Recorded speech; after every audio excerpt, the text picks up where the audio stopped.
Halo, selamat pagi semua. Jumpa kembali dengan saya, Patrisius Jiwandono. Selamat tersesat ke channel saya dan percayalah, saya akan menyesatkan Anda ke jalan yang benar. Nah, topik saya kali ini adalah bagaimana kita menggunakan cluster analysis dalam NVivo. Jadi video ini adalah untuk Anda yang sudah selesai mengcoding, menghasilkan sekian banyak codes ya dalam NVivo, kemudian bertanya-tanya, terus gimana kelanjutannya? Bagaimana saya harus mengelola kode-kode ini supaya saya bisa menjawab tujuan penelitiannya. Nah, melalui penjelasan video ini saya akan memberikan cara bagaimana kita melangkah setelah kita mendapatkan sekian banyak codes. Kita akan melakukan cluster analysis sehingga akan kelihatan mana kode-kode yang berdekatan satu sama lain. Dalam arti mereka menjelaskan bagian segmen yang sama. Nah, itu sedikit banyak akan membantu kita untuk bisa menentukan mana yang dibahas lebih dulu atau mana yang seharusnya diberi penekanan lebih dan mana yang kira-kira bisa diabaikan atau mungkin diminimalisir penjelasannya. Nah, mari kita simak video saya.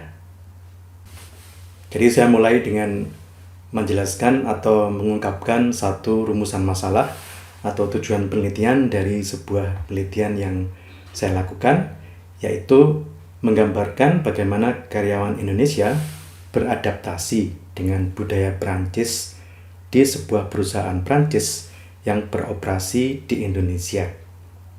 Jadi ini adalah sebuah studi kualitatif tentang kepahaman atau kesepahaman atau pertukaran budaya antara dua budaya Indonesia dan Prancis. Nah, ceritanya saya meneliti bagaimana karyawan-karyawan Indonesia itu yang bekerja di sebuah perusahaan Prancis yang beroperasi di Indonesia, bagaimana mereka menyesuaikan dengan budayanya. Nah, jadi ingat ya bahwa kode-kode yang akan saya jelaskan berikutnya itu akan berakar dari tujuan penelitian ini, yaitu menggambarkan bagaimana karyawan Indonesia beradaptasi dengan budaya Prancis di sebuah perusahaan Prancis yang beroperasi di Indonesia.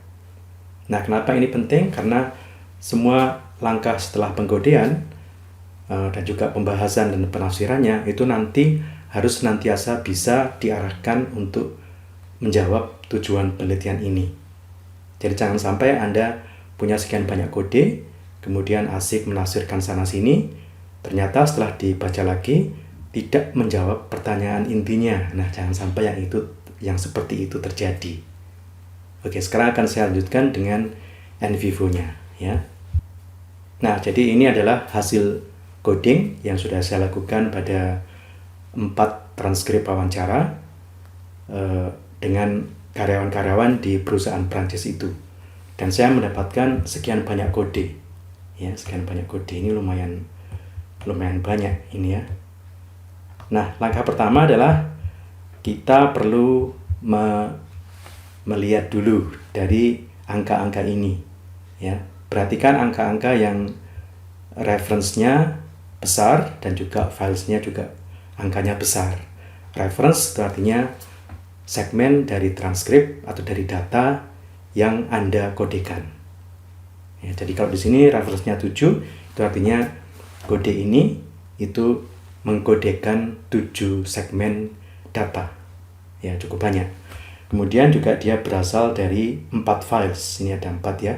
Ini artinya dia data-data itu berasal dari 4 responden itu atau 4 file. Ya, jadi ini cukup penting. Kode budaya organisasi di AFD ini adalah nama perusahaannya ya. Ini cukup penting karena dia melingkupi 7 segmen dalam gugusan data dan dia berakar dari semua file ya. Jadi hampir semua responden itu mengatakan sesuatu tentang budaya organisasi di AFD. Nah, jadi Anda perhatikan yang angkanya besar-besar ini 7, 4, 5 dan sebagainya ya. Itu adalah konsep-konsep yang penting ya. Nah, sebaliknya Anda juga bisa melihat kode-kode yang reference-nya kecil seperti ini, cuma 1. Ini berarti cuma 1 gugus data. Dia berasal dari 1 file saja, jadi nampaknya ini tidak terlalu penting ya. Nah, jadi langkah pertama seperti itu, kita memfilter dulu, menentukan mana yang kiranya pantas untuk dikaji lebih lanjut. Dan itu kita tentukan dengan melihat reference-nya, jumlahnya, jumlah segmennya, dan jumlah filesnya. Semakin tinggi angkanya, semakin penting kode itu, ya. Oke. Kemudian yang berikutnya kita bisa mengeksplor, ya, menekan explore di sini. Kemudian ada diagrams di sini. Nah, kita mengklik yang cluster analysis. Kita klik yang ini. Kita klik yang codes, ya. Nah, di sini dikatakan bahwa cluster analysis ini akan menghasilkan sebuah diagram yang mengelompokkan, mengclusterkan kode-kode tertentu dan cases tertentu yang sama-sama punya satu karakteristik yang sama, ya.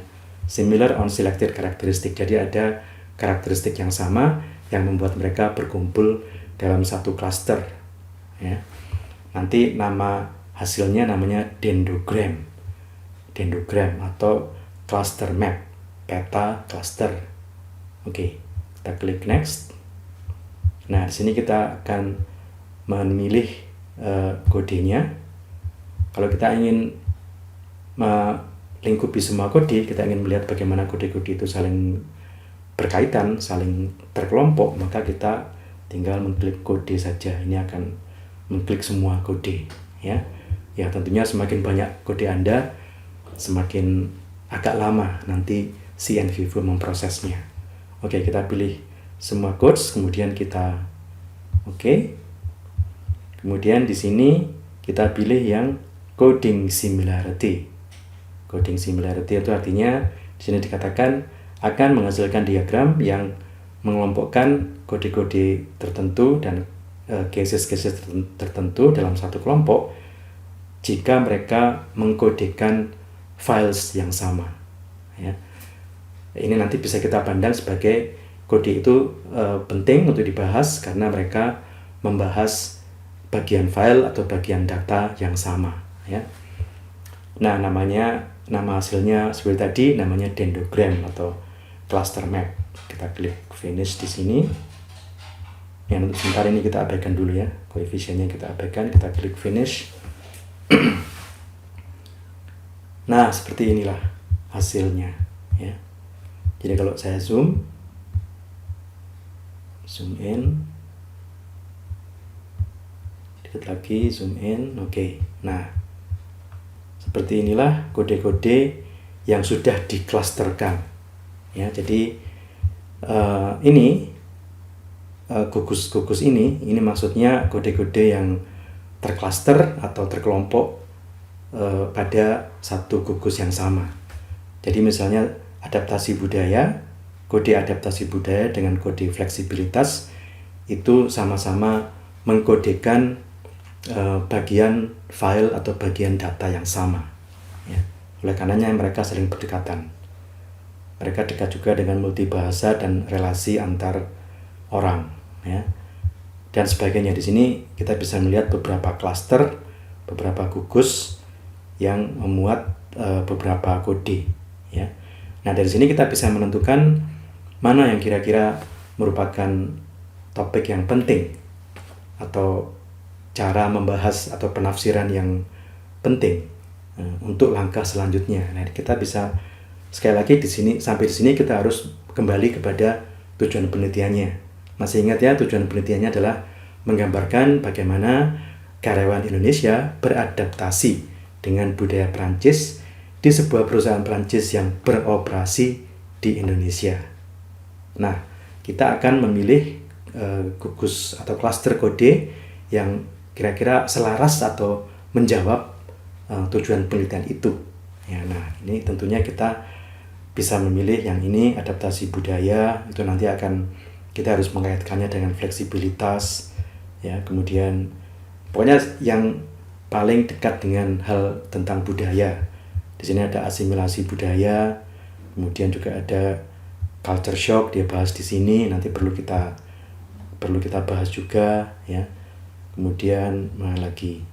yang budaya. Nah, ini beda budaya karyawan dengan budaya AFD, budaya dominan. Ini cukup penting juga karena dia terklaster, terkelompok dalam satu gugus ini. Ini berarti jarak antara mereka dekat, dan ini berarti mereka mengkodekan bagian data yang sama, ya.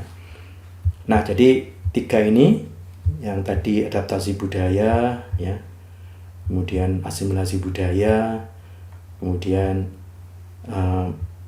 beda budaya karyawan dengan budaya AFD dan sebagainya, ini bisa menjadi topik-topik utama atau tema-tema utama yang Anda harus bahas lebih lanjut, yang harus Anda tafsirkan lebih lanjut, ya.